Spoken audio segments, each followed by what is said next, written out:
કેમ છો બધા? મજામાં ને? આપણા ફિઝિક્સના લાસ્ટ લેક્ચરમાં આપણે ઇક્વિપોટેન્શિયલ સરફેસીસનું ડિસ્કશન કર્યું હતું, બરાબર? હવે ઇક્વિપોટેન્શિયલ સરફેસીસ આપણે એવી સરફેસને કીધું કે જેમાં at each and every point electrostatic potential is equal. હવે આપણે ઇલેક્ટ્રિક ફિલ્ડની પહેલાંથી વાત કરતા આવીએ છીએ કે ઇલેક્ટ્રિક ફિલ્ડની અગેન્સ્ટમાં આપણે વર્ક કરીએ અને જો ચાર્જને સ્પેસમાં કોઈ એક્ઝેક્ટ લોકેશન ઉપર લઈ આવશું તો એના માટે આપણે વર્ક કરવું પડશે અને એ વર્ક છે એ ઇલેક્ટ્રોસ્ટેટિક પોટેન્શિયલના ફોર્મમાં આપણે એને જોયું, બરાબર? V equals to work done upon unit charge. તો હવે આપણે એ જ ઇલેક્ટ્રિક ફિલ્ડ અને જે પોટેન્શિયલ છે એની વચ્ચેનો આપણે રિલેશન ફાઇન્ડ આઉટ કરીએ. એના માટે આપણે ઇક્વિપોટેન્શિયલ જે સરફેસીસ હતી એનો કોન્સેપ્ટ સમજવો જરૂરી હતો, જે આપણે લાસ્ટ લેક્ચરમાં સ્ટડી કર્યો, રાઈટ? તો હવે અહીંયા મારી પાસે બે ઇક્વિપોટેન્શિયલ સરફેસીસ છે, સરફેસ એ એન્ડ સરફેસ બી. હવે સરફેસ એ છે એના પરનો પોટેન્શિયલ વી છે અને સરફેસ બી છે એના પરનો પોટેન્શિયલ વી પ્લસ ડેલ્ટા વી છે. તો જો તમે બે સરફેસ છે, ફોર એક્ઝામ્પલ આપણે આ બે પેજીસ છે એને એકની ઉપર એક ગોઠવા હોય તો સામેથી જોશું તો આપણને એક લાઈન જ દેખાશે. એટલે ફર્સ્ટ સરફેસ છે સરફેસ એ, એના પર પોટેન્શિયલ વી છે અને સેકન્ડ સરફેસ છે સરફેસ બી, ત્યાં પોટેન્શિયલ વી પ્લસ ડેલ્ટા વી છે. અને બે સરફેસ વચ્ચેનું ડિસ્ટન્સ છે ડેલ્ટા એલ, જે મેં અહીંયા ઇન્ડિકેટ કર્યું છે, રાઈટ? તો બેના પોટેન્શિયલમાં ડિફરન્સ કંઈક છે ડેલ્ટા વી જેટલો અને બે વચ્ચે ડિસ્ટન્સ છે ડેલ્ટા એલ જેટલું. હવે ફોર એક્ઝામ્પલ આપણે કોઈ બી પોઈન્ટ ચૂઝ કરીએ જે આપણે કોઈ પી પોઈન્ટ ચૂઝ કરીએ જે સરફેસ બી ઉપર છે. તો સરફેસ એથી સરફેસ બી ઉપર જે પી પોઈન્ટ આપેલું છે ત્યાં મૂવ કરવા માટે આપણે કંઈક વર્ક કરવું પડશે, બરાબર? ચાર્જને આપણે પોટેન્શિયલ ડિફરન્સ છે તો કંઈક વર્ક ડન પણ હશે. તો work done in this process equals to, હવે આપણી પાસે વર્ક ડન ઇક્વલ્સ ટુ શું છે રિલેશન? યાદ કરો તમે, બરોબર? વર્ક ડન એની માટે આપણી પાસે ફોર્સ ઇન્ટુ ડિસ્પ્લેસમેન્ટ આવું કંઈક છે. તો force into displacement work done આપણી પાસે એફ ડોટ ડીએલ અપોન ક્યુ. તમે એફ જેટલું રિપલ્સિવ ફોર્સ લાગે છે ફોર એક્ઝામ્પલ, અને તમે ડિસ્પ્લેસમેન્ટ કેટલું કરો છો તો કે ડેલ્ટા એલ જેટલું. યાદ છે ને ચેપ્ટર 6 11નું વર્ક એનર્જી પાવર, એ ચેપ્ટરમાં આપણે વર્ક ડનને શું લેતા હતા તો કે ફોર્સ ઇન્ટુ ડિસ્પ્લેસમેન્ટ. હવે આ વર્ક તમે કયા ચાર્જ ઉપર કરો છો તો કે ક્યુ જેટલા ચાર્જને લઈ જાઓ છો એની ઉપર કરો છો. તો આ કેસમાં work done F dot dl divide by q. તો વર્ક ડન કેટલું થશે તો કે એફ અપોન ક્યુ. હવે આપણે ફર્સ્ટ ચેપ્ટરમાં ઇલેક્ટ્રિક ફિલ્ડનું કોન્સેપ્ટ છે એ સ્ટડી કરી લીધો છે. તો ઇલેક્ટ્રિક ફિલ્ડ શું છે તો કે ઇલેક્ટ્રિક ફિલ્ડ એ છે force applied on unit charge, it means f upon q. તો વર્ક ડન ઇક્વલ્સ ટુ થશે f upon q, it means e, અને dot delta l d l. Work done equals to થશે વીએ માઇનસ વીબી, બરોબર? Potential difference. તો work done બે આપણને equation મળ્યા છે વર્ક ડનના, તો બેને કમ્પેર કરી નાખીએ, ઈ ડોટ ડીએલ અને વીએ માઇનસ વીબી. તો લેફ્ટ હેન્ડ સાઈડ મૂકું છું હું ઈ ડોટ ડીએલ અને રાઈટ હેન્ડ સાઈડ મૂકું છું બે પોઈન્ટ્સ, એટલે કે સરફેસ એ અને સરફેસ બીનો પોટેન્શિયલ ડિફરન્સ. તો વીએ માઇનસ વીબી. હવે વીએ છે એ વી હતું અને વીબી છે એ વી પ્લસ ડેલ્ટા વી હતું. તો વી અને વી પોઝિટિવ અને નેગેટિવ કટ થશે. તો રિમેનિંગ રહેશે e dot delta l equals to minus delta v. તો એમાંથી આપણને ઈનો રિલેશન મળશે e equals to del v upon delta l, right? તો આ કેસમાં ડેલ્ટા વી નેગેટિવ છે તો આપણે એને મોડ એની વેલ્યુ ફાઇન્ડ આઉટ કરીએ. આપણે વેલ્યુ જ ફાઇન્ડ આઉટ કરવાની છે ઇલેક્ટ્રિક ફિલ્ડની, બરોબર? તો એ આપણને del v upon del l એટલે કે delta v upon delta l એ રિલેશન મળશે ઇલેક્ટ્રિક ફિલ્ડનો. તો આપણે વર્ડ્સમાં એને લખવું હોય તો electric field is in the direction in which the potential decreases. હવે જુઓ અહીંયા પોટેન્શિયલ ડિક્રીઝ થતું હોય એ ડિરેક્શનમાં તમને ઇલેક્ટ્રિક ફિલ્ડ જોવા મળશે. બરોબર. જો પોટેન્શિયલ હવે સપોઝ કે વી છે એ 5 વોલ્ટ છે અને આ કેસમાં ડેલ્ટા વી છે એ -2 વોલ્ટ છે. ડેલ્ટા છે ઇટ મીન્સ ડિફરન્સ તો બેય હોઈ શકે, પોઝિટિવ પણ હોઈ શકે અને નેગેટિવ પણ હોઈ શકે. તો વી પ્લસ ડેલ્ટા વીમાં વીની વેલ્યુ આપણે 5 લીધી અને ડેલ્ટા વી -2 લીધું. તો ફોર એક્ઝામ્પલ વી 5 થાય એટલે કે પોટેન્શિયલ એટ એ 5 વોલ્ટ થશે અને પોટેન્શિયલ એટ બી થશે 5 - 2 ઇટ મીન્સ 3 વોલ્ટ. તો તમને ઇલેક્ટ્રિક ફિલ્ડની ડિરેક્શન છે એ ફ્રોમ એ ટુ બી જોવા મળશે, ફ્રોમ એ ટુવર્ડ્સ બી. બરોબર. તો અહીંયા આ જે સેન્ટેન્સ છે એ એવું કહે છે કે electric field is in the direction in which the potential decreases. બરોબર. તો ઇલેક્ટ્રિક ફિલ્ડની આપણે આ રીતે ડિરેક્શન ફાઇન્ડ આઉટ કરી શકીએ, જે ઓલરેડી મેં અહીંયા ઇન્ડિકેટ કરેલી જ છે. બટ આ કેસમાં આપણે નોટ એ કરવું પડે કે જો તમે વીને 5 વોલ્ટ લ્યો તો ડેલ્ટા વી છે એ ફોર એક્ઝામ્પલ આપણે -2 વોલ્ટ લીધું. હવે આનાથી એક્ઝેક્ટ ઊંધો કેસ, ફોર એક્ઝામ્પલ હું ડેલ્ટા વી છે એ નેગેટિવ નથી લેતો, પોઝિટિવ જ લઉં છું, +2. તો આ થશે 5 + 2 અને આ થશે ઓનલી 5. ઇટ મીન્સ આ થશે 7, આ થશે 5. તો ઇલેક્ટ્રિક ફિલ્ડની ડિરેક્શન જે અત્યારે મેં ઇન્ડિકેટ કરી છે ને એનાથી એક્ઝેક્ટ કેવી થઈ જશે? Opposite. Because electric field is in the direction of decreasing potential.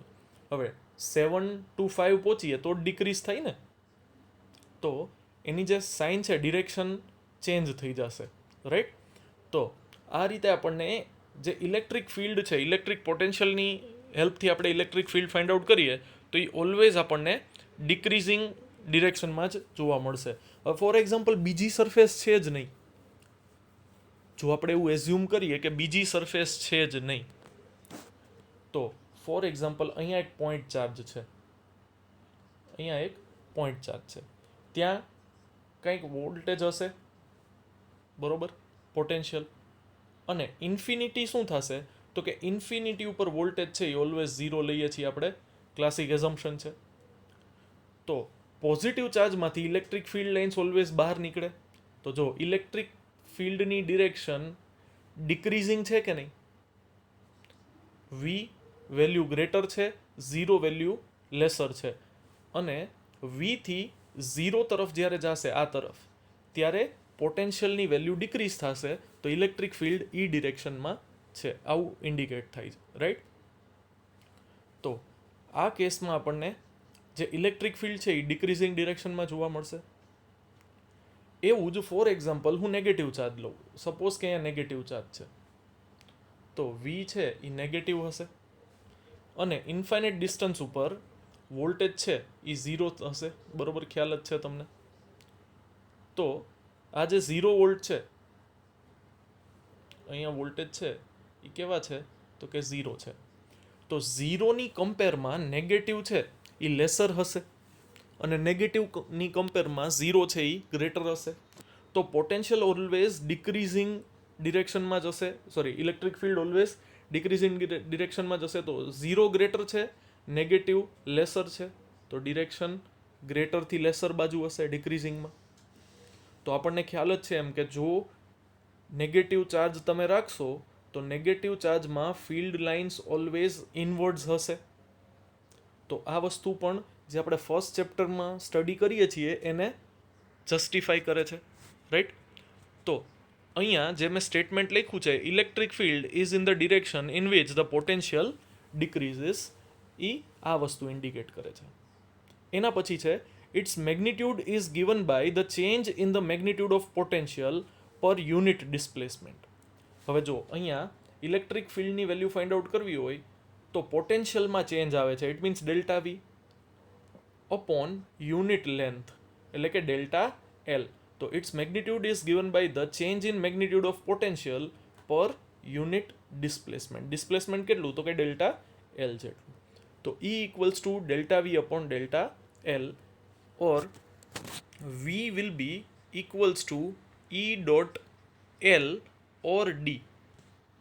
આ રિલેશન આપણે આગળ જતા બહુ જ યુઝ કરવાના છીએ. V equals to E into d. આ બીજું કંઈ નથી, આ ઇન્ટિગ્રેશન જ છે. ફોર એક્ઝામ્પલ, હું delta v equals to E delta l આવું લખું, બરોબર. સપોઝ કે અહીંયા હું આવું ડેલ્ટા એલ લખું, અને હવે હું એને ઇન્ટિગ્રેટ કરું.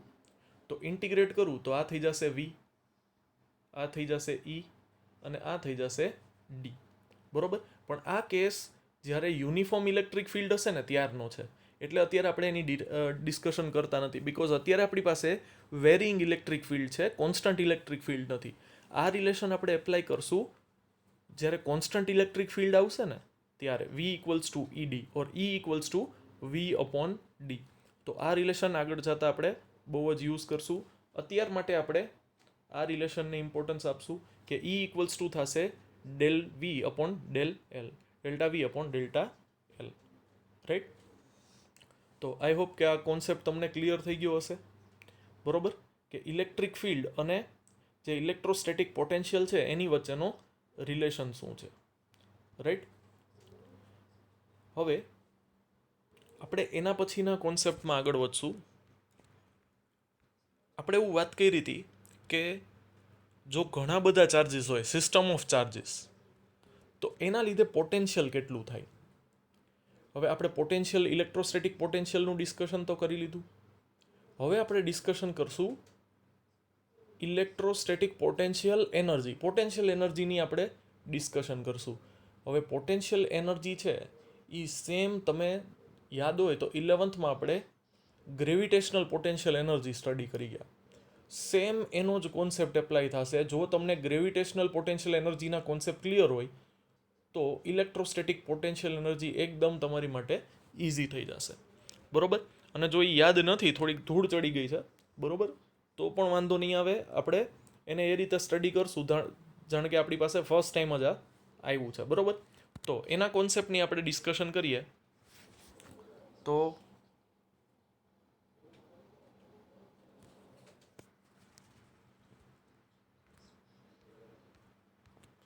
ક્યાં ગયું ભાઈ, ચાલો. તો potential energy of a system of charges. For example, આપણી પાસે બે ચાર્જ છે, Q1 અને Q2. તો એની પોટેન્શિયલ એનર્જી કેટલી થાય, આપણે આ સિસ્ટમની પોટેન્શિયલ એનર્જી કેટલી થાય એ આપણે ફાઇન્ડ આઉટ કરવું છે, રાઈટ. તો ફોર એક્ઝામ્પલ, તમે એઝ્યુમ કરી લો કે એક એમ્પ્ટી સ્પેસ છે જ્યાં કોઈ પણ ચાર્જ આજુબાજુ છે નહીં. હવે કોઈ પણ ચાર્જ આજુબાજુ નહીં હોય તો કોઈ ટાઈપનો રિપલ્સિવ ફોર્સ નહીં લાગે, બરોબર. તો ફોર એક્ઝામ્પલ, આપણી પાસે બે ચાર્જ છે Q1 અને Q2, અને બે ઇન્ફિનિટી પર છે. હવે જો હું ઇન્ફિનિટીથી Q1ને કોઈ એક બ્લેન્ક સ્પેસમાં લઈ આવું, એક બ્લેન્ક સ્પેસમાં હું Q1થી ઇન્ફિનિટીથી Q1 ચાર્જને લઈ આવું છું કોઈ એક પોઈન્ટ ઉપર. હવે મારે વર્ક ડન કોની અગેન્સ્ટ કરવાનું, તો કે કોઈ પણ ફોર્સની અગેન્સ્ટ વર્ક નથી કરવાનું, because there is no charge, so there will be no force. કોઈ પણ ફોર્સ લાગશે નહીં. It means work done in bringing Q1 will be zero. જો એને મેં સ્ટેટમેન્ટ ફોર્મમાં અહીંયા લખ્યું છે કે initially there is no charge in the space, that's why, so no electric field is present. So when we bring a charge Q1 from infinity at a place which is at r1 distance from infinity, right, જેનો r1 vector છે એવા કોઈ point ઉપર આપણે ચાર્જને લઈ આવીએ તો Q1 ચાર્જને કોઈ પણ ટાઈપનો રિપલ્સિવ ફોર્સ લાગશે જ નહીં, બિકોઝ ત્યાં ઇલેક્ટ્રિક ફિલ્ડ પ્રેઝન્ટ જ નથી, right, no field is present. Now we have a charge Q1 in space. આપણે જે Q1 ચાર્જ છે ને એને એસ્ટાબ્લિશ કરી દીધો છે. ઇન્ફિનિટીથી આપણે એને ક્યાં લઈ આવ્યા, તો કે સ્પેસમાં કોઈ એક પર્ટિક્યુલર પોઈન્ટ, બરોબર. એ પોઈન્ટ મેં અહીંયા ઓલરેડી ઇન્ડિકેટ કરેલો છે, રાઈટ. તો હવે Q1 ચાર્જ સ્પેસમાં આવી ગયો છે, તો Q1 ચાર્જના લીધે ઇલેક્ટ્રિક ફિલ્ડ પણ ઇફેક્ટિવ થઈ જશે. તો થશે શું કે Q1 ચાર્જ તો આવી ગયો, એમાં આપણે કોઈ પણ જાતનું વર્ક કરવું પડ્યું નહીં, બિકોઝ કોઈ ઇલેક્ટ્રિક ફિલ્ડ જ નહોતું. આ કોના જેવું છે કે વિન્ડ ટનલ છે, એનો ફેન ચાલુ જ નથી.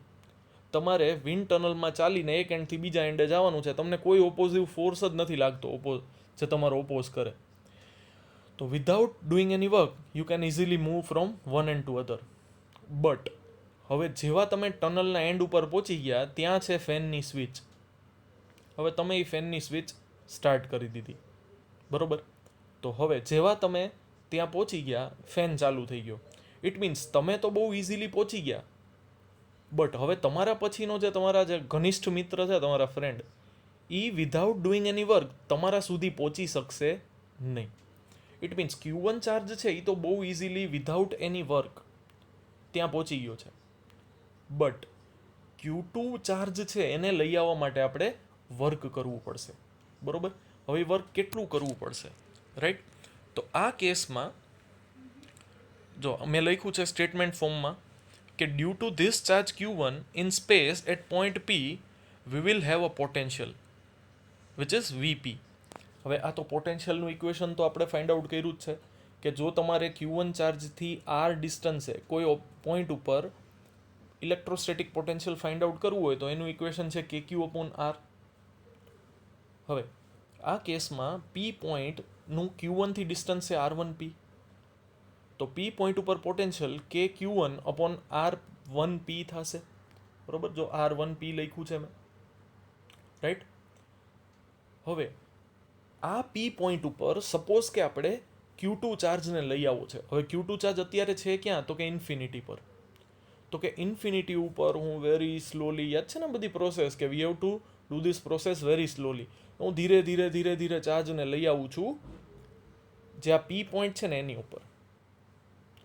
તો મારે વર્ક કેટલું કરવું પડશે, તો કે આપણે આવી કંઈક ડેફિનેશન સ્ટડી કરી ગયા હતા, યાદ છે. Potential difference equals to work done પર યુનિટ ચાર્જ.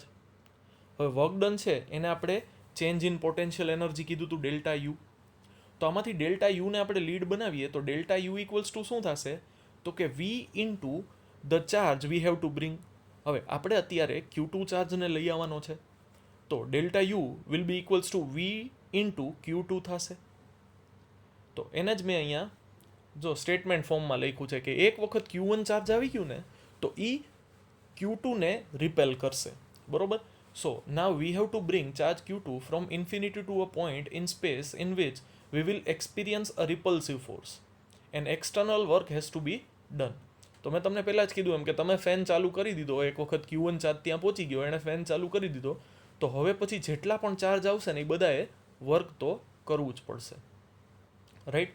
તો delta u equals to v into Q2 થશે. હવે વીની વેલ્યુ આપણે ઓલરેડી ફાઇન્ડ આઉટ કરી લીધી છે. હવે જે પોઈન્ટ P હતો એની ઉપર જ આપણે ચાર્જ Q2 લઈ આવ્યા, તો P ના પ્લેસ ઉપર આપણે 2 લખી નાખીએ. તો U પોટેન્શિયલ એનર્જી એ થશે V ઇન્ટુ Q2. હવે એ પર્ટિક્યુલર પોઈન્ટ ઉપર પોટેન્શિયલ કેટલો છે, તો કે KQ1/R1P લખ્યું હતું આપણે, યાદ છે તમને. હવે P પોઈન્ટ ઉપર જ આપણે કયો ચાર્જ લઈ આવ્યા, તો કે 2. તો હવે P ને આપણે રિપ્લેસ કરી નાખીએ 2 થી, તો આપણે KQ1/R1P લખ્યું હતું ને એની જગ્યાએ આપણે અહીંયા લખી નાખીએ KQ1/R12. અને મલ્ટિપ્લિકેશનમાં કોણ છે, તો કે ચાર્જ છે જે Q2 થશે. તો potential energy U equals two શું થશે, તો કે KQ1Q2/R12. તો K ના પ્લેસ ઉપર તમે 1/4πε0 પણ લખી શકો. તો એ થઈ જશે U equals two Q1 into Q2/4πε0R12. હવે આ તો જે ટેક્સ્ટબુકમાં છે પર્ટિક્યુલર મેથડ કે આપણે ચાર્જને ઇન્ફિનિટીથી લઈ આવીએ અને શું થાય ને એ બધું ડિસ્કશન છે. પણ તમને બહુ સિમ્પલ લેંગ્વેજમાં સમજાવવું હોય તો આપણે ચેપ્ટર 6 જે વર્ક એનર્જી પાવર છે ને એનો આપણે યુઝ કરશું, બરોબર.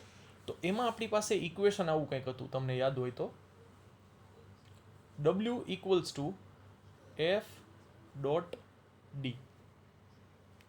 હવે ફોર્સનું ઇક્વેશન તમે શું સ્ટડી કર્યું, તો કે હું અહીંયા થોડુંક ઓવરલેપ થાય એ રીતે લખું છું, બરોબર, પછી આપણે ક્લિયર કરી નાખશું. તો કે તમારી પાસે એફનું ઇક્વેશન હતું કે Q1 Q2 upon R square, અને હવે ડિસ્પ્લેસમેન્ટ કેટલું, તો કે આર જેટલું. આ થયું ને એફ ડોટ ડી. હવે વર્કનો યુનિટ શું છે, જૂલ. પોટેન્શિયલ એનર્જીનો યુનિટ પણ શું છે, જૂલ. તો અહીંયા potential energy E equals two તમે શું લખી શકો, ડાયરેક્ટ એફ ડોટ ડી. અને આ એફ ડોટ ડીમાં તમે એક વખત આર અને એક વખત આર કટ કરી નાખો, તો રિમેનિંગ શું રહેશે ખાલી, તો કે રિમેનિંગ રહેશે કે Q1 Q2 upon r only. Because મલ્ટિપ્લિકેશનમાં જે આર સ્ક્વેર હતો, ડિનોમિનેટરમાં આર સ્ક્વેર હતો, મલ્ટિપ્લિકેશનમાં આર હતો, એ વન ટાઈમ કટ થઈ ગયા. તો આન્સર શું મળ્યો, કે Q1 Q2 અપોન આર. તો આના જેવો જ છે કે નહીં, તમે જોઈ જો. Q1 ઇન્ટુ Q2 ઇન્ટુ કે 1/4πε0 એટલે કે, અને બે વચ્ચેનું ડિસ્ટન્સ. તો તમે આ કેસમાં ફોર્સ ઇન્ટુ ડિસ્પ્લેસમેન્ટ વાળો કોન્સેપ્ટ વિચારો ને, તો પણ આ જ આન્સર મળશે. અને ફોર્સ ઇન્ટુ ડિસ્પ્લેસમેન્ટ તમને વર્ક આપે, અને વર્ક એટલે શું, તો કે વર્ક એટલે એનર્જી. રાઈટ. તો આ આપણે બે મેથડ જોઈ, ટેક્સ્ટબુકની મેથડ અને આપણો જે કોન્સેપ્ટ હતો 11th એ પણ આપણે અહીંયા એપ્લાય કરી દીધો. રાઈટ. તો આ રીતે તમને ટોટલ સિસ્ટમની પોટેન્શિયલ એનર્જી કેટલી મળશે, તો કે Q1 Q2 upon R12. Right. હવે આ કેસમાં આપણને એમ થાય કે સર તમે તો પહેલાં Q1 ને લઈ આવ્યા, પહેલાં Q2 ને લઈ આવવાની મારે ઈચ્છા થાય તો કે આ એના જેવું છે કે વિન્ડ ટનલમાં તમે ધારો કે ફ્રેન્ડ 1 એ વિન્ડ ટનલ પાસ કરી અને સામે પહોંચે છે જ્યારે વિન્ડ ટનલનો ફેન સ્ટાર્ટ નથી થયો, તો ફ્રેન્ડ 1ને કોઈ વર્ક નહીં કરવું પડે. હવે જી પેલો જશે, રિચ્યુઅલ એવું છે કે કમ્પલસરી અને સ્વિચ ચાલુ કરવાની છે ફેનની. તો હવે ફેન ચાલુ થઈ ગયો, તો જે બીજો સેકન્ડ પર્સન આવશે એને વર્ક કરવું જ પડશે. હવે આનાથી તમે ઇન્વર્સ કેસ લઈ લો કે ફોર એક્ઝામ્પલ ફ્રેન્ડ 2 પહેલાં જાય છે, તો રિચ્યુઅલને અકોર્ડિંગ એને સ્વિચ ચાલુ જ કરવી પડશે. તો હવે વર્ક કોને કરવું પડશે, તો કે હવે ફ્રેન્ડ 1ને કરવું પડશે. ઇટ મીન્સ જો તમે Q1 પહેલાં સેન્ડ કરો તો તમારે Q2ને લઈ આવવા માટે વર્ક કરવું પડે, અને જો તમે Q2ને પહેલાં સેન્ડ કરો તો તમારે Q1ને લઈ આવવા માટે વર્ક કરવું પડે, પણ વર્ક તો કરવું જ પડે. રાઈટ. એટલે સિક્વન્સ મેટર નહીં કરે, રિઝલ્ટ સેમ જ આવશે. બરોબર. તો અહીંયા મેં લખ્યું જ છે, in this case sequence does not matter, as if we bring Q2 charge first it will experience no repulsive force, then if we bring Q1 the relation will be same, it will not change. બરોબર. જો same જ છે. હવે potential energy છે એ matter કરે છે Q1 ને Q2 ના મલ્ટિપ્લિકેશન ઉપર, બીકોઝ કે તો કોન્સ્ટન્ટ છે અને ડિસ્ટન્સ છે એનું કંઈક વેલ્યુ હશે. રાઈટ. તો આ કેસમાં Q1 અને Q2 છે, જો એનું મલ્ટિપ્લિકેશન ગ્રેટર દેન 0 હોય, એટલે કે સપોઝ કે બે પોઝિટિવ હોય ઓર બે નેગેટિવ હોય, તો એની બેનું મલ્ટિપ્લિકેશન ગ્રેટર દેન 0 થાય, તો પોટેન્શિયલ એનર્જીનો આન્સર તમને પોઝિટિવ મળશે. બટ જો એક પોઝિટિવ હોય અને એક નેગેટિવ હોય, Q1 અને Q2માંથી કોઈ પણ એક પોઝિટિવ હોય ને એક નેગેટિવ હોય, ફોર એક્ઝામ્પલ એક છે એ 5 છે, બીજું છે -2 છે, તો આન્સર -10 થાય. તો -10 લેસ દેન 0 થાય, તો પોટેન્શિયલ એનર્જીની સાઇન કેવી થઈ જશે, નેગેટિવ થઈ જશે. સમજાય છે. તો પોટેન્શિયલ એનર્જી છે એમાં સાઇન ડિપેન્ડ કરે છે Q1 અને Q2ના મલ્ટિપ્લિકેશન ઉપર, અને Q1 અને Q2નું મલ્ટિપ્લિકેશન છે એ ગ્રેટર દેન 0 હોય તો પોટેન્શિયલ એનર્જી પોઝિટિવ મળે, અને લેસ દેન 0 હોય તો પોટેન્શિયલ એનર્જી નેગેટિવ મળે. સમજાય છે. પડતા હે ટપ્પા કે નહીં પડતા હે, પડતા હે ને. બસ. તો હવે આમાં જ આપણે આગળ વધશું. હવે સર 2 જ ચાર્જ લેવા કમ્પલસરી છે, પ્લીઝ 3 લ્યો ને. અમે 2 ફ્રેન્ડ છીએ પણ ત્રીજો ફ્રેન્ડ છે એ અમારો રહી જાય છે બિચારો. તો હવે શું થશે, તો કે 2 ફ્રેન્ડ ટનલના એન્ડ ઉપર પહોંચી જશે ને, તો એ વધારે ફોર્સ એપ્લાય કરશે થર્ડ ફ્રેન્ડ ઉપર. ઇટ મીન્સ થર્ડ કેસમાં વર્ક તમારે હજી પણ કરવું પડશે. તો આવું એક સિસ્ટમ જોઈએ કે જેમાં 3 ચાર્જ હોય. જોઈ બતાડીએ. બરોબર. કરી જ નાખ્યા, મૂકવું જ નથી. તો આપણે 3 ચાર્જની વાત કરીએ છીએ, Q1 Q2 અને Q3, જે આ રીતે કંઈક રહેલા છે. તો આ સિસ્ટમ ઓફ ચાર્જીસના લીધે ટોટલ પોટેન્શિયલ એનર્જી કેટલી થશે એ તમારે ફાઇન્ડ આઉટ કરવાનું છે. તો શરૂઆતમાં વિન્ડ ટનલનો ફેન બનશે, પહેલું જે કંઈ પણ ચાલીને જશે એને કોઈ વર્ક કરવાનું નથી. તો આપણે જે ન્યુમેરિકલ ઓર્ડર છે એને જ આપણે મેન્ટેન કરશું. તો આપણે સૌથી પહેલાં Q1 ચાર્જને મોકલીએ. તો Q1 ચાર્જને ઇન્ફિનિટી ટુ R1 પોઝિશન ઉપર લઈ આવવા માટે તમારે કોઈ વર્ક કરવું પડશે નહીં, બરાબર.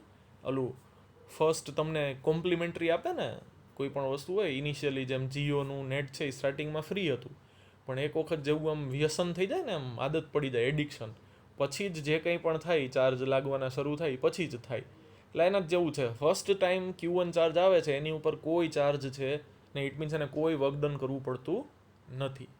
હવે એક વખત આદત પડી ગઈ, એડિક્શન થઈ ગયું, તો હવે તો પૈસા ચૂકવવા પડશે ને, મફત ક્યાં સુધી ચાલે, બરોબર. તો હવે Q2 ચાર્જ લઈ આવ્યા. તો સેમ આપણે Q2 ચાર્જની પ્રોસિજર આપણે હમણાં જ જોઈ. તો કે Q2 ચાર્જને લઈ આવવા માટે પોટેન્શિયલ એનર્જી છે એ આપણે ઇક્વેશન આપણને ખ્યાલ જ છે કે delta v equals to delta u upon q. તો આમાંથી જો હું ડેલ્ટા યુને ઇક્વેશનનો લીડ બનાવું તો યુ ઇક્વલ્સ ટુ શું થશે? તો કે યુ ઇક્વલ્સ ટુ થશે ક્યુ ઇન્ટુ વી. જો આમાં ક્યુને આપણે સામેની બાજુ ન્યુમરેટરમાં લઈ આવીએ ને, તો યુ ઇક્વલ્સ ટુ શું થઈ જશે? ક્યુ ઇન્ટુ વી, જે મેં અહીંયા લખેલું છે. તો જો now for bringing Q2 from infinity to R2, work done will be equals to the potential energy at that point. તો Q2 ઇન્ટુ V1 થશે. હવે Q2 ની વેલ્યુ લખીએ.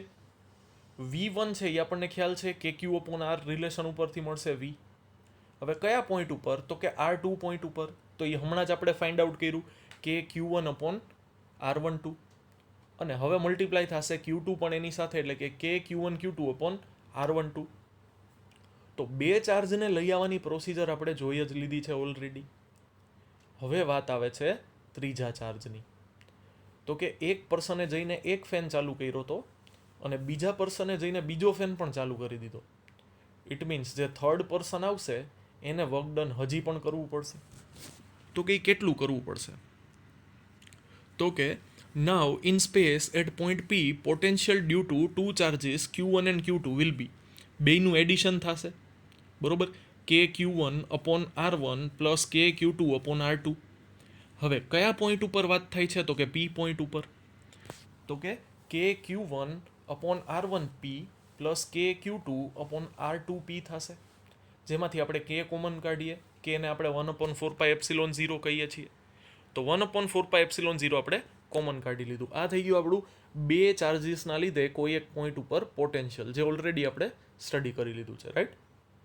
હવે જો તમારે ઇન્ફિનિટીથી સ્પેસમાં કોઈ પોઈન્ટ ઉપર Q3 ચાર્જ લઈ આવવો છે. હવે એ પોઈન્ટ કયો? તો કે પોઈન્ટ P.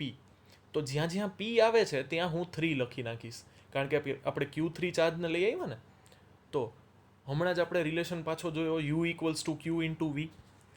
તો કયા ચાર્જને લઈ આવવો છે? તો કે Q3 ચાર્જને લઈ આવવો છે. કયા પોઈન્ટ ઉપર લઈ આવવો છે? તો કે P પોઈન્ટ ઉપર લઈ આવવો છે. હવે P પોઈન્ટ ઉપર ઓલરેડી પોટેન્શિયલ છે. કોના લીધે? તો કે P પોઈન્ટની આજુબાજુ કેટલા ચાર્જ છે? તો કે બે ચાર્જ છે, 1 અને 2. તો ત્યાંનો પોટેન્શિયલ થશે R12. કયા પોઈન્ટ ઉપર? તો કે 3 પોઈન્ટ ઉપર, બરોબર, જે પહેલા આપણો P પોઈન્ટ હતો. તો જ્યાં P લખ્યું હતું ત્યાં હવે હું 3 લખી નાખીશ. તો જો અહીંયા R1P અને R2P હતું, એની જગ્યાએ મેં અહીંયા લખ્યું છે R13 અને R23. તો Q3 એઝ ઇટ ઇઝ, અને જે મને અહીંયા V12 નું રિલેશન મળ્યો હતો એ મેં અહીંયા પ્લોટ કરી દીધો છે. અને હવે Q3 ને હું બ્રેકેટ ઓપન કરી અને બ્રેકેટની અંદર મલ્ટીપ્લાય કરી નાખીશ, બરોબર. તો બ્રેકેટની અંદર મલ્ટીપ્લાય આપણે કરીએ તો Q1 સાથે મલ્ટીપ્લાય થશે Q3 અને Q2 સાથે પણ મલ્ટીપ્લાય થશે Q3. કે તો કોમન હતું જ, બરોબર, એને આપણે બહાર જ લઈ લઈએ છીએ બ્રેકેટની, 1/4πε0. So work done in bringing Q3 from infinity to at point P will be charge of that particular point, it means Q3, and potential at that point. બેયનું મલ્ટીપ્લિકેશન કરશું તો તમને આ મળ્યું Q3 ને ઇન્ફિનિટીથી રિસ્પેક્ટિવ પ્લેસ ઉપર લઈ આવવા માટે કરવું પડતું વર્ક ડન. હવે તો આ સિસ્ટમ જનરેટ કરવા માટે તમે કેટલા વર્ક કર્યા? તો કે 3. પહેલું Q1. Q1 ને લઈ આવવા માટે કેટલું વર્ક કરવું પડ્યું? તો કે 0. યાદ છે ને, ફર્સ્ટ વન કોમ્પ્લિમેન્ટરી. તો Q1 ને લઈ આવવા માટે તમારે કોઈ પણ વર્ક કરવું પડ્યું નહીં. Q2 ને લઈ આવવા માટે? તો કે હા સર, Q2 ને લઈ આવવા માટે વર્ક કરવું પડ્યું. Q3 ને લઈ આવવા માટે? તો કે હા, Q3 ને લઈ આવવા માટે તો હજી પણ વધારે વર્ક કરવું પડ્યું. તો તમારે 2 વખત વર્ક કરવું પડ્યું, એક Q2 ના કેસમાં અને Q3 ના કેસમાં. તો ટોટલ વર્ક ડન કેટલું? તો કે work done in bringing Q2 and work done in bringing Q3. તો આ કેસમાં work done in bringing Q2 કેટલું છે? કે Q1 Q2 અપોન R12. અને બીજા કેસમાં એ કેટલું છે? તો કે આ રિઝલ્ટ જે આપણને મળ્યું કે Q1 Q3 upon R13 plus Q2 Q3 upon R23. તો એ આપણે અહીંયા પ્લેસ કરી દઈએ. તો બધામાં કે તો કોમન છે. ભાઈ કે કોમન છે તો એ બધાને હું કોમન લઈ લઉં, કે ને 12. તો કે 1/4πε0 કોમન. તો ફર્સ્ટ ટર્મમાંથી રિમેનિંગ રહેશે Q1 Q2 upon R12. Second ટર્મમાંથી 2 term આવશે Q1 Q3 upon R13 plus Q2 Q3 upon R23. તો આ તમને મળશે આખી સિસ્ટમનું ટોટલ પોટેન્શિયલ. જે ફાઇન્ડ આઉટ કરવા માટે આપણી પાસે બહુ ઇઝી મેથડ છે, રાઈટ? આવું જ સેમ આપણે કરતા હતા, તમને યાદ હોય તો ગ્રેવિટેશન ચેપ્ટરમાં. તમારે સિસ્ટમની total gravitational potential energy find out કરવી હોય તો આ મેથડ યુઝ કરવી પડે. યાદ છે ને, આપણે પેર બનાવતા હતા. જો અહીંયા ચાર્જ કેટલા છે? તો કે 3 ચાર્જ છે. તો પેર કેટલી બનશે? તો કે પેર પણ 3 બનશે. કઈ કઈ પેર? તો કે પેર 1 2, સેકન્ડ પેર 2 3 અને થર્ડ પેર 1 3. 3 પેર બને ને, 1 2 2 3 અને 1 3. તો જો તમે અહીંયા જોવો છો એમ, ફર્સ્ટ ટર્મ છે એ 1 2 છે, સેકન્ડ ટર્મ છે એ 1 3 છે અને થર્ડ ટર્મ છે એ 2 3 છે. તો 3 પેર બની તો આપણને 3 પોટેન્શિયલ મળશે. ઇટ મીન્સ ત્રણેયનું એડિશનથી મને સિસ્ટમની ટોટલ પોટેન્શિયલ એનર્જી મળશે, રાઈટ? તો સેમ જે આપણે સ્ટડી કરી ગયા છીએ ગ્રેવિટેશન ચેપ્ટરમાં, એ ગ્રેવિટેશન ચેપ્ટર જેવું જ કોન્સેપ્ટ છે એ આમાં એપ્લાય થશે, બરોબર? અને વધારે સારી રીતે આ કોન્સેપ્ટ ક્લિયર થશે જો આપણે એનો એક્ઝામ્પલ સોલ્વ કરીએ, બરોબર? તો બહુ નાનકડો નાજુકડો બહુ આનંદ આવી જાય એવો આપણે એક્ઝામ્પલ સોલ્વ કરીએ. તો કે એક્ઝામ્પલ 2.4 શું કહે છે? તો કે 4 ચાર્જીસ આર, કેમ ભાઈ આવું થાય છે? હા, 4 charges are arranged at the corners of a square ABCD of side small d. તો જો અહીંયા 4 ચાર્જીસ છે, A B C અને D. A ઉપર અને C ઉપર પોઝિટિવ ચાર્જ છે અને B અને D પર નેગેટિવ ચાર્જ છે. So they are 4 charges. Now we have to find out the work required to put together this arrangement. It means તમારે આ 4 ચાર્જીસને આ સ્ક્વેરના વર્ટાઇસીસ ઉપર લઈ આવવા માટે કેટલું વર્ક કરવું પડે? તો કે હમણાં જ આપણે જોયું કે વર્ક કેટલું કરવું પડશે? તો કે આખી સિસ્ટમની પોટેન્શિયલ એનર્જી જેટલું. પણ ફર્સ્ટ એક્ઝામ્પલ છે એટલે આપણે એને સ્લોલી ટેકલ કરશું, બરોબર? ડાયરેક્ટ આપણે પોટેન્શિયલ એનર્જીનું ઇક્વેશન નહીં પ્લોટ કરીએ. આપણે સ્ટેપ બાય સ્ટેપ એક એક ચાર્જને લઈ આવવા માટે કેટલું વર્ક કરવું પડે એ આપણે step by step find out કરશું અને પછી બધાનું એડિશન કરશું. તો સૌથી પહેલાં તો આપણે આ ફર્સ્ટ સેગમેન્ટ સોલ્વ કરીએ, પછી આપણે સેકન્ડની વાત કરશું, બરોબર? તો સૌથી પહેલાં તો જે મેથડ્સ આમાં એપ્લાય થાય છે, બરોબર, એ જોઈ લઈએ. તો કે આ ડિસ્ટન્સ તો D થશે, તો AB equals to D. Same base BCD છે, C ટુ D છે એ પણ સ્મોલ d છે અને A ટુ D છે એ પણ સ્મોલ d છે. તો આ તો પ્રોબ્લેમમાં જ આપી દીધું છે. પણ આ ડિસ્ટન્સ છે એ √2D થશે, પાયથાગોરસ યાદ છે ને, બરોબર? સ્ક્વેર ઓફ બોથ સાઈડનું એડિશન એ શેના સ્ક્વેર જેટલું થાય? હાઇપોટેનિયસના સ્ક્વેર જેટલું થાય. તો અહીંયા આ એક રાઇટ એંગલ ટ્રાયેંગલનો હાઇપોટેનિયસ થશે, તો D² plus D² equals to x². તો આ થશે √2D, બરોબર?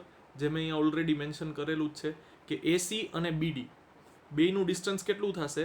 √2D જેટલું. હવે આ થઈ ગયું. તો ચાર ચાર્જીસ છે, ચાર્જને લઈ આવવા માટે કેટલો વર્ક કરવું પડે સ્ટેપ બાય સ્ટેપ જોતા જાય. તો કે ફર્સ્ટ વન તો કોમ્પ્લિમેન્ટરી હોય, Q1 ચાર્જને લઈ આવવા માટે કોઈ વર્ક નહીં કરવું પડે. હવે આ જ ફિગર છે ને હું અહીંયા ડ્રો કરી નાખું છું, જેથી કરીને આપણને થોડુંક ઇઝી રહે, ઘડીએ ઘડીએ પેજ ચેન્જ નહીં કરવું પડે. તો કે આ રીતે ABCD છે. અહીંયા પોઝિટિવ ચાર્જ છે, અહીંયા નેગેટિવ ચાર્જ છે, અહીંયા પોઝિટિવ ચાર્જ છે અને અહીંયા નેગેટિવ ચાર્જ છે. ક્લિયર? તો હવે સૌથી પહેલાં તો work done in bringing Q2 at point B. Point પણ લખી નાખું છું. આ પોઈન્ટ છે A, આ B, આ C અને આ D. રાઈટ? D થોડોક ખતરનાક થઈ ગયો છે, પણ તમે બધા પાછા સામે ખતરનાક હોશિયાર છો, સમજી જ જાશો. રાઈટ? તો અરે બસ ભાઈ, જો if a charge plus Q is at A, then if we bring negative charge at point B, then work done કેટલું થશે? તો કે કયા ચાર્જને લઈ આવો છે? તો કે -Q ચાર્જને લઈ આવો છે. બી પોઈન્ટ ઉપર પોટેન્શિયલ ડ્યુ ટુ એ કેટલું છે? તો કે VAB. હવે એ પર ચાર્જ કેટલો હતો? તો કે +Q. અને ડિસ્ટન્સ કેટલું છે બિટવીન A એન્ડ B? તો કે ઈ છે સ્મોલ d. તો વર્ક ડન કેટલું થશે? તો કે -KQ²/D. રાઈટ? સમજાય છે ને? બરોબર? જોઈ લેજો હજી એકવાર. તમારે કયા ચાર્જને લઈ આવવાનો છે ને એને પહેલાં લખવાનું. તો જો નેગેટિવ Q છે, બી પોઈન્ટ ઉપર આપણે લઈ આવવો છે એટલે મેં પહેલાં લખ્યો છે. હવે potential at point B due to point A. તો પોઈન્ટ A ઉપર ચાર્જ કેટલો છે? તો કે +Q. એટલે જો મેં અહીંયા +Q લખ્યું છે. અહીંયા જે પોટેન્શિયલ છે ને એ બી પોઈન્ટ પરનો છે, પણ કયા ચાર્જના લીધે? તો કે A પોઈન્ટ ઉપર જે ચાર્જ છે ને એના લીધે. તો એ પોઈન્ટ પર કયો ચાર્જ છે? પોઝિટિવ ચાર્જ છે. એટલે અહીંયા KQ/D લખ્યું છે. તો આ થશે -KQ²/D. હવે A અને B બે ચાર્જ આવી ગયા, બે સ્ટુડન્ટ ટનલના એન્ડ ઉપર પહોંચી ગયા છે. તો એ થર્ડને વધારે હેરાન કરવાના જ છે, ઓબ્વિયસ વસ્તુ છે. તો હવે આપણે C ચાર્જને લઈ આવવો છે પર્ટિક્યુલર રિસ્પેક્ટિવ પોઈન્ટ ઉપર. હવે C ઉપર કયો ચાર્જ લઈ આવવો છે? તો કે +Q. તો એના વર્ક ડન તો કે +Q ચાર્જ લઈ આવવો છે. અને C પોઈન્ટ ઉપર પોટેન્શિયલ કોના લીધે હશે? તો કે ઓલરેડી કોણ પહોંચી ગયા છે ટનલના એન્ડે? A અને B. તો કે potential at C will be due to potential of charge A and charge B. તો VAC અને VBC. હવે A ઉપર કયો ચાર્જ હતો? તો કે +Q. C ઉપર આપણે A અને C નું distance √2D, A to C યાદ છે ને? બરોબર? તો ડિસ્ટન્સ લખ્યું છે √2D. હવે VBC it means C point ઉપર પોટેન્શિયલ ડ્યુ ટુ B. હવે B ઉપર ચાર્જ કયો હતો? નેગેટિવ. તો જો અહીંયા મેં લખ્યું છે નેગેટિવ K-Q. અને B ટુ C નું ડિસ્ટન્સ છે એ કેટલું છે? તો કે B ટુ C નું ડિસ્ટન્સ D છે. તો જો મેં અહીંયા ડિનોમિનેટરમાં સ્મોલ d લખ્યું છે. હવે Q ને મલ્ટીપ્લાય કરાવી અંદર, તો ફર્સ્ટ ટર્મ થઈ જશે KQ²/√2D. અને લાસ્ટ ટર્મ નેગેટિવ થઈ જશે -KQ²/D.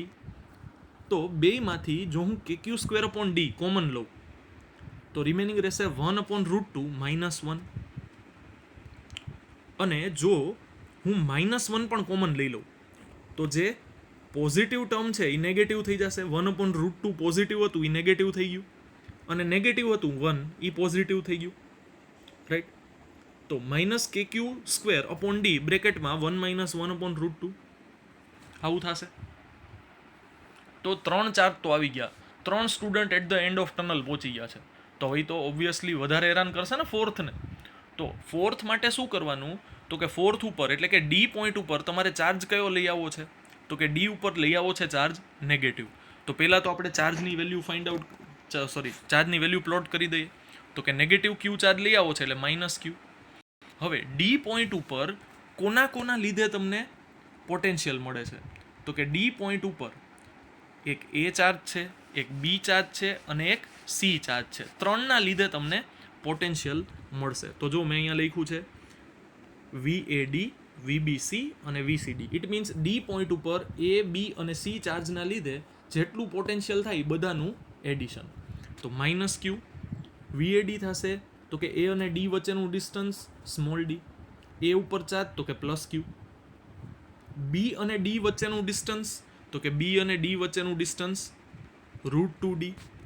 જો છે ને હાઇપોટેનિયસ, તો એ √2d થશે. અને બી ઉપર ચાર્જ કેટલો છે તો કે -q. સી અને ડી વચ્ચેનું ડિસ્ટન્સ તો કે સ્મોલ ડી. આ ફિગર તમે જોતા જશો ને તો વધારે ક્લિયર આઈડિયા થશે. એટલે સૌથી પહેલાં છે ને તમે તમારી બુકમાં આ સમ ચાલુ કર્યો હોય ને ત્યારે જો બુકમાં જ ફિગર ડ્રો કરી લીધી હોત ને તો આ સમજવું છે એ વધારે ઇઝી પડત. કારણ કે મારે ઘડીએ ઘડીએ પેજ ચેન્જ કરવા છે, એ ચેન્જ કરવા પડે છે, બરોબર.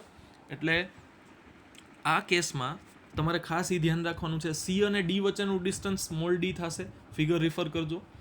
અને સી પર ચાર્જ કેટલો છે તો કે પ્લસ ક્યુ છે, તો કે યસ, તો પોટેન્શિયલ આટલું થશે. હવે -q છે જ બાર બ્રેકેટની બહાર. એક વખત KQ/D છે અને બીજી વખત પણ KQ/D છે, બેયનું એડિશન કરીશ તો કેટલું થશે 2KQ/D. અને બીજી ટર્મ નેગેટિવ થશે -KQ/√2d, બરોબર, જે મિડલ ટર્મ હતી એ. ફર્સ્ટ અને થર્ડ ટર્મનું એડિશન થઈને 2KQ/D થઈ જશે. તો હવે અંદરથી KQ/D જો હું કોમન લઉં તો બાર ઓલરેડી એક Q છે, તો એ થઈ જશે -KQ²/D. અને બ્રેકેટની અંદર શું વધશે તો કે 2 - 1/√2.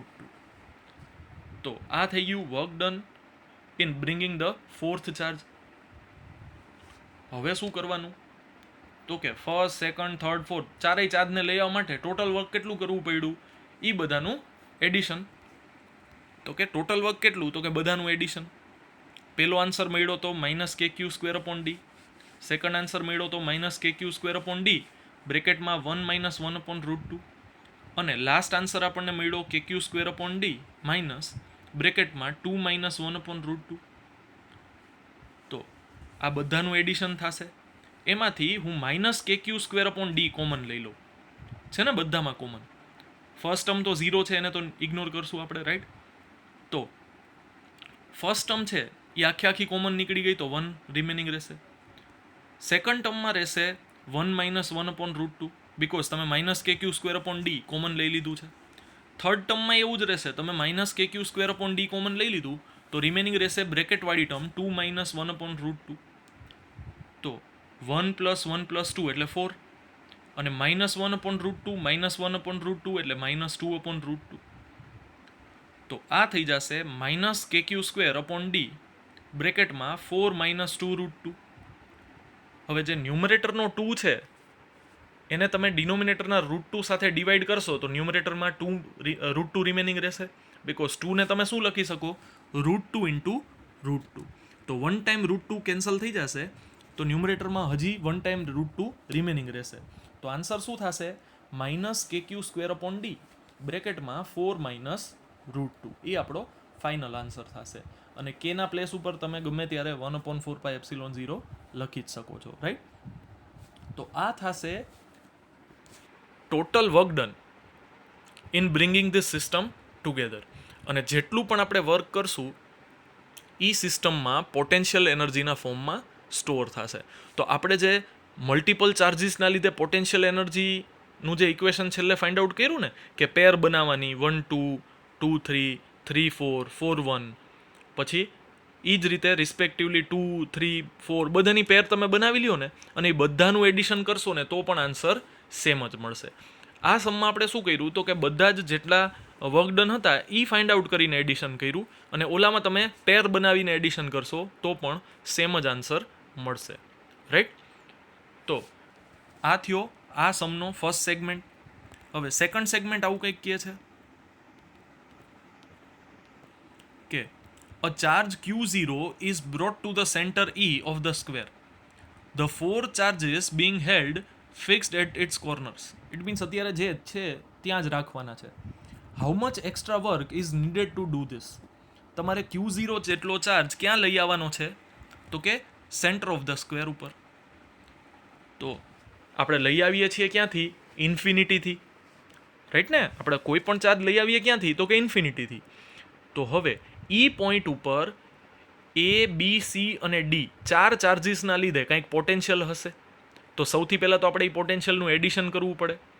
એ પોટેન્શિયલ કેટલું છે એને જો આપણે મલ્ટીપ્લાય કરશું Q0 ચાર્જ સાથે, તો એ તમને વર્ક ડન આપશે, રાઈટ ને? Work done equals two Q into V, અત્યાર સુધી આપણે જે ઇક્વેશનનો યુઝ કરીએ છીએ. તો સૌથી પહેલાં તો આપણે ઈ પોઈન્ટ ઉપર પોટેન્શિયલ ફાઇન્ડ આઉટ કરીએ. તો આ મેં તમને હમણાં કીધું એમ જ કે તમારે Q0 જેટલો ચાર્જ લઈ આવવો છે ઈ પોઈન્ટ ઉપર, તો તમારે Q0 ને મલ્ટીપ્લાય કરવા પડે પોટેન્શિયલ એટ ઈ સાથે. તો આપણે ફાઇન્ડ આઉટ કરશું પોટેન્શિયલ એટ ઈ. તો હવે ઈ પોઈન્ટથી તમે જોઈ શકો છો એમ કે બધા જ જે વર્ટાઇસિસ છે, બીકોઝ સેન્ટર છે, તો સેન્ટરથી બધા જ વર્ટાઇસિસ છે એ સેમ ડિસ્ટન્સ ઉપર હશે, રાઈટ? તો આ બધા જ ABCD બધા પોઈન્ટ સેમ હશે. તો આપણને હાઇપોટેનિયસ કેટલું મળ્યું? તો કે √2D. સેન્ટરથી જે કોઈ પણ વર્ટાઇસ છે એનું ડિસ્ટન્સ છે એ એનું હાફ થશે, તો એ થશે √2D ડિવાઈડ બાય 2. તો 2 ને આપણે √2 ઇન્ટુ √2 લખીએ, તો રિમેનિંગ શું રહેશે? D/√2. ઇટ મીન્સ બધા જ વર્ટાઇસિસનું સેન્ટરથી ડિસ્ટન્સ D/√2 જેટલું થશે, રાઈટ ને? તો મને બધા જ વર્ટાઇસિસનું ડિસ્ટન્સ મળી ગયું. ચાર્જ મને ઓલરેડી ખબર છે, તો મને પોટેન્શિયલ બહુ ઇઝીલી મળી જશે, રાઈટ? તો potential at E due to 4 charges which are at the same distance from the center E. Plot કરતો જાઉં તો કે KQ/R, જ્યાં R આપણને મળ્યું D/√2. તો જો મેં બધામાં પ્લેસ કરી દીધું છે. A ઉપર પોઝિટિવ ચાર્જ છે, B ઉપર નેગેટિવ, C ઉપર પોઝિટિવ, D ઉપર નેગેટિવ. તો બે ટર્મ પોઝિટિવ મળશે, બે ટર્મ નેગેટિવ મળશે, મેગ્નિટ્યુડ બધાના સેમ છે. એડિશન કરશું તો ટોટલ થઈ જશે 0. It means potential at centre of the square due to 4 charges at the vertices is 0. E ઉપર પોટેન્શિયલ 0 છે. તો વર્ક ડન પણ કેટલું થાય? તો કે Q ઇન્ટુ VE, એટલે એ પણ 0 જ થશે, રાઈટ? તો આ કેસમાં આપણે સેન્ટર ઉપર જે ચાર્જ લઈ આવવાનો છે Q0, એના માટે કરવું પડતું એક્સ્ટ્રા વર્ક છે એ 0 મળશે, રાઈટ? તો આ થયો આપણો સમ કમ્પ્લીટ, બરોબર? 2 સેગમેન્ટ હતા જેના A અને B, જે બે આપણે સોલ્વ કર્યા. તો આજના જ લેક્ચરમાં આપણે અહીંયા સુધી રાખીએ છીએ, બરોબર? તમે આ ટોપિકને બહુ સિરિયસલી અને ડિટેલમાં સ્ટડી કરજો, બીકોઝ એનું રીઝન છે કે આ કોન્સેપ્ટનો યુઝ કરીને આપણે આગળ જતાં ઘણી બધી થિયરીમાં ડાયરેક્ટ આપણે એક્સેપ્ટ જ કરી લેશું કે આવું થાય છે, બીકોઝ આપણે સેકન્ડ ચેપ્ટરમાં જે તે ટાઈમે આ વસ્તુ સ્ટડી કરી ગયા હતા, રાઈટ? તો ત્યારે હું તમને એમ જ રેફરન્સ જ આપીશ કે સેકન્ડ ચેપ્ટરમાં આવું આવી ગયું હતું, એટલા માટે થઈને અહીંયા આવું રિઝલ્ટ આપણે લઈએ છીએ, બરોબર? તો પ્રિપેરેશન કરતા રહ્યો. હોમવર્કમાં તમારે આજે જે આપણે થિયરી ચલાવી એ અને આ એક્ઝામ્પલ બે મને હોમવર્કમાં સેન્ડ કરવાનું છે, બરોબર? દરેક પેજીસ ઉપર તમારા નામ અને બેચ નંબર તમારે પેનથી લખવાના છે. જે તમે મારી જેમ સ્ક્રીન ઉપર એડિટ કરીને તમારું નામ ટાઈપ કરો એવું કંઈ કરવાનું નથી, રાઈટ? પેનથી જ તમારે પેજ ઉપર લખવાનું છે અને એના ફોટોગ્રાફ્સ ક્લિક કરી અને તમારે મને સેન્ડ કરવાના છે. તો જલસા કરો, લોકડાઉન એન્જોય કરો, બરોબર? અને હોમવર્ક કરી અને મને સેન્ડ કરજો. નેક્સ્ટ લેક્ચરમાં મળશું, ત્યારે નવા ટોપિકની વાત કરશું, બરોબર? તો ત્યાં સુધી keep preparing. All the best. Thank you.